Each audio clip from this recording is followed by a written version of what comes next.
Hello friends అందరికీ నమస్కారం అండి. I'm sorry please forgive me. Thank you. I love you my subscribers.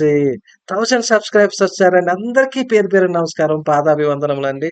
అందరికీ మీకు ఉపయోగపడే సబ్జెక్ట్ నేను చెప్తున్నానండి. Quantum jump personality development free course part 2 లోంచి నేను చెప్తాను. 50 భాగాలు ఉంటాయండి. ప్రతీదీ చూడండి. మీకు ప్రతీదీ ఫ్రీగా నేను చెప్పదలుచుకున్నా. నా యొక్క 30 ఇయర్స్, 35 ఇయర్స్ సర్వీస్‌లోంచి నాకు తెలిసిన విజ్ఞానం అందరికీ చెప్పాలని నేను ప్రతి వాళ్ళకి చెప్తానండి.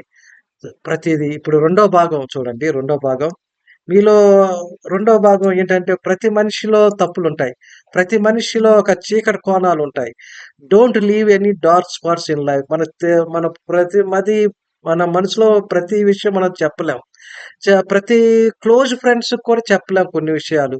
కానీ మనలో ఉన్న ఆ డార్క్ స్పాట్స్ అంటే మన చీకటి కోణాలుంటాయి. మనం చెప్పగలగాలి. చెప్తే అప్పుడు మనకి ఫ్రెండ్స్ అవుతారు. ఆఫీస్‌లో ఫ్రెండ్స్ అవుతారు. లేపోతే మనల్ని ఏంటంటే అతను ఎప్పుడు విడిగా ఉంటాడు. ఎవరితో కలవరు అంటారు. కానీ ప్రతీదీ మనం ట్రై చేయాలి. కొన్ని విషయాలు అంటే చెప్పలేము. అలాంటప్పుడు చెప్పకుండా మీరు బుక్ మీద రాసుకొని ఏంటి దాని ప్రాబ్లమ్ ఏంటి? దాని ఏంటి నాలో ఉన్న తప్పేంటి? అని సరిదిద్దుకోండి. Don't leave any dark spots in life means you should try not to leave unresolved issues and hidden mistakes and unaddressed regrets and that can trouble you later. మన చిన్నప్పుడు ఎన్నో మిస్టేక్స్ జరుగుతుంటాయి. మన తల్లిదండ్రులు కొట్టడం గానీ, మన స్కూల్లో మన టీచర్ అనటం గానీ, మనల్ని పెన్సిల్ తీశారని, అలాగే మన మీద చిన్న చిన్న అబాండాలేస్తుంటే మనసులో పెట్టుకొని రిగ్రెట్ ఫీల్ అయిపోతాం. విక్టిమ్ లాగా ఫీల్ అయిపోతాం. ఎప్పుడు కుంగిపోతాం, దుఃఖంగా ఉంటాం, ఎప్పుడు మూడీగా ఉంటాం అని అలాంటి విషయాలు మనం ఆహ్, ప ఒక చెప్పుకుంటే బాధలు తగ్గుతూ ఉంటాయంటారు. రిలేషన్‌షిప్స్ మన భార్యాభర్తలు కూడా మాలో కొన్ని దాచేసుకుంటారు. కొన్ని గ్రడ్జెస్ అన్ని చెప్పవలసిన విషయాలు చెప్పండి. మీరు ఆ మనిషి భారం తగ్గించుకోండి. అప్పుడు మీలో ఆ టాక్ ఓపెన్‌లీ. ఏమైనా క్షమించండి. నాలో ఏమైనా తప్పుంటే ఫర్‌గివ్ చేయండి. Yes please forgive me sir. Please forgive me my friend.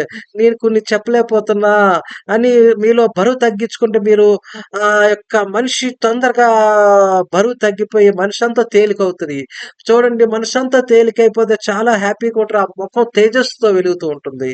ప్రతిదీ తేజస్సుతో వెలుగుండటం వల్ల మనిషి చాలా తేలికవుతాడు. మన బరువు బాధ్యతలు చూడండి ఒక మనిషి మన మన యొక్క ఎప్పుడో జరిగిన విషయాలు మన గొలుసులతో బంధించేసేలాగా ఉంటాయి. మనం ఎక్కడ కదలలేం. ఆ బరువంతా పెద్ద పెద్ద బందిఖానలో ఉన్నట్లుంటాం. మనలో ఆలోచనలన్నీ బందిఖానలో ఉంటాయి. ఎవరితో కలవలేము. మనం సిగ్గుపడుతూ ఉంటాం. బిడియం పడుతుంటాం. ఎప్పుడైనా ఎగ్జామ్స్‌లో మనం చూసి కాపీ రాసేసుంటాం. ఎప్పుడో పాస్ అయిపోయి ఉంటాం. కానీ మనం ఒక సినిమాలో వచ్చింది 'డ్రాగన్'. ఆ యొక్క మనిషి బరువైపోతాడు. ఆ బరువైపోయి అరే! నేను తప్పు చేశాను నా ఫ్రెండ్ తెలుసుకుంటాడు. నా ఫ్రెండ్ నా వల్ల నేను మోసం చేసి గెలిచాను. ఫ్రెండ్ జీవితంలో ఓడిపోయాడు. అలాగే, అలాగే మన కొన్ని తెలియని విషయాలు మనం ఒప్పుకోవాలి. అప్పుడే వాళ్ళు దగ్గరవుతారు. సమాజం దగ్గరవుతూ ఉంటుంది. మనకు తెలియని విషయాలు మనకు అలా చిన్నప్పుడు ఎవరో మనల్ని తిడతారు, కొడతారు, పెట్టేస్తారు. ఎమోషనల్‌గా, మెంటల్‌గా మనం బాధపడతాం. చాలా మెంటల్‌గా బాధలు తగులుతూ ఉంటాయి. మైండ్ అంతా డిస్టర్బ్ అయిపోతది.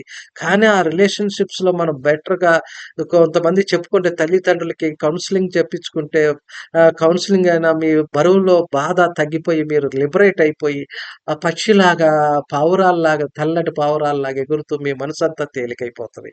అని మనం అది ఒక పార్ట్ అండి. అంటే మన చీకటి కోణాలు అంటారు దీన్ని. మనలో ఎక్కడో తెలియని బాధలు ఎక్కడో దాగుని మన మనసునంతా బరువు చేసేస్తది. ఆ హెవీనెస్. ఇంకో పార్ట్ అండి. ఇంకో పార్ట్ చెప్తానిప్పుడు. You can be whether you want but the real problem is అంటే you can be whatever you want. But the real problem is what you want. కొంతమంది చాలా విజయాలు సాధిస్తారు. మళ్ళీ డల్ అయిపోతారు. అంటే ఏంటి అతనికి ఏది సాధించాలో తెలియదు. ఒక దాంట్లో డాక్టర్ అయిపోవాలని గోల్ పెట్టుకుంటాడు. మళ్ళీ రెండో రోజున బిజినెస్ చేయాలని రెండో రోజు యాక్టర్ అయిపోయి నేను బాగా పాపులర్ అయిపోవాలంటారు. ఏదో ఒకటి డిసైడ్ చేసుకోండి. ఈ డిసైడ్ చేసుకొని ఒక క్లారిటీ పెట్టుకోండి. ఒక గోల్ పెట్టుకోండి. చూడండి మన షిప్ ఉంటుంది. మన షిప్‌లో ఎప్పుడో ఆ షిప్ ఎక్కుతాం. అది ఒకసారి బాంబే ఎళ్ళాలనుకుంటే బాంబే ఆ కెప్టెన్ బాబు కెప్టెన్ చెప్తాడు. అడుగుతాడు "నీకు బాంబేకా ఎక్కాలా? మెడ్రాస్ ఎళ్ళాలా?" ఏదో ఒకటి ముందే అడిగి షిప్‌లో ఎక్కమంటారు. అలాగే మనం ఒక సినిమాకెళ్తాం. ఒక సినిమాకెళ్ళి ఆ సినిమాలో ఉన్న పేరుకు ఎళ్తాం గానీ, ఇంకో సినిమాకెళ్ళి నాకు 'చిరంజీవి' సినిమా ఇవన్నట్టు చెప్పడు కదా! పేరు చెప్పాలి. గోల్ జెప్పాలి. ఇంకో సినిమాకెళ్ళి 'మహేష్ బాబు' లేతే 'చిరంజీవి' పేర్లు చెప్తే ఇనరు. వాళ్ళ పేరు గోలు. ఆ సినిమా పేరు చెప్పమంటారు. 'మహర్షి' గాని, లేపోతే 'భోలా శంకర్' అలా పేరు చెప్తేనే ఎళ్ళాలి. ఆ గోల్ పెట్టుకోవాలి. ఆ గోల్ పెట్టుకుంటేనే మీరు ఛాలెంజ్ తీసుకొని ముందుకెళ్తుంటేనే అది మీరు జీవితం ముందుకు నడుస్తుంది. అలాగే అథ్లెట్స్ క్రికెటర్ అవ్వాలంటే క్రికెటర్ దగ్గర నేర్చుకోవాలి. ఈ నేర్చుకొని ఒక గోల్ పెట్టుకోవాలి. దాంట్లోనే తినాలి, దాంట్లోనే నిద్రపోవాలి, దాంట్లోనే నేను క్రికెటర్ అవుతున్నానన్న ఫీలింగ్స్‌తో ముందుకు నడుస్తూ ఉండాలి. అప్పుడు వాళ్ళలో విజయం ఒక చిన్న చిన్న స్టెప్స్ ఏసుకుంటూ నడుస్తూ ఉండాలి. ఎలా ఛాలెంజ్ చేసుకోండి. మీ యొక్క కోరికలు చెప్పండి. ఫ్రెండ్స్‌కి చెప్పి రాసుకోండి. మీ బుక్‌లో రాసుకోండి. మీ యొక్క లోటుపాట్లేంటి? నేను ఇలాగ దీన్ని సాధించలేకపోయాను. దాన్ని గోల్ రాసుకొని, ఆ గోల్ నెమ్మదిగా స్టెప్ బై రాసుకోండి. రోజుకో 1% అయినా సాధించండి. 1% అంటే ఈరోజు నేను క్రికెట్ క్లబ్‌కెళ్ళాను. మా కోచ్ ఇలా చెప్పాడు.